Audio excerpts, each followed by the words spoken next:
তো চলো আজকে দুপুরের মেনু তোমাদের সাথে শেয়ার করি। প্রথমেই নিয়েছি কিন্তু এখানে আমেরিকান রুই। তো এই মাছটা কিন্তু আমি আলু ছাড়া রান্না করব, কোনো সবজি দেবো না। তো এই মাছটা একটু নুন হলুদ দিয়ে হালকা করে ভেজে নেব। তারপর দেবো,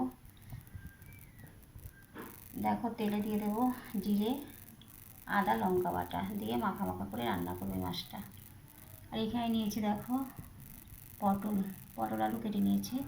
তো চিংড়ি পটল করবো। তো এই পটলগুলো কিন্তু লাল করে ভেজে নেব নুন হলুদ দিয়ে।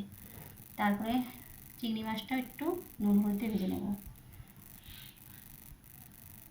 তারপরে আমি তেলে ফোড়ন দেব তেজপাতা আর জিরে ফোড়ন। তেজপাতা আর জিরেটা একটু লাল হয়ে গেলে আমি কিন্তু দিয়ে দেবো আদা, লঙ্কা, জিরে বাটা দিয়ে ভালো করে কষিয়ে নিয়ে কিন্তু মাখা মাখা ঝোল দিয়ে রান্না করব।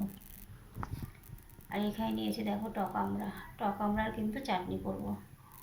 পাঁচফোড়ন, তেজপাতা, শুকনো লঙ্কা ফোড়ন দিয়ে সামান্য একটু নুন আর সামান্য একটু হলুদ দিয়ে একটু তেলে নেড়ে চেড়ে কিন্তু আমি একটু জল দেবো। তারপরে চিনি দিয়ে চাটনি করব। তো আমার এরকম ঘরোয়া রান্না যারা যারা ভালোবাসো, পছন্দ করো, অবশ্যই ফলো করো। তো রান্নার পরে কিন্তু রান্নাটা কেমন হবে অবশ্যই তোমাদের দেখানো হবে।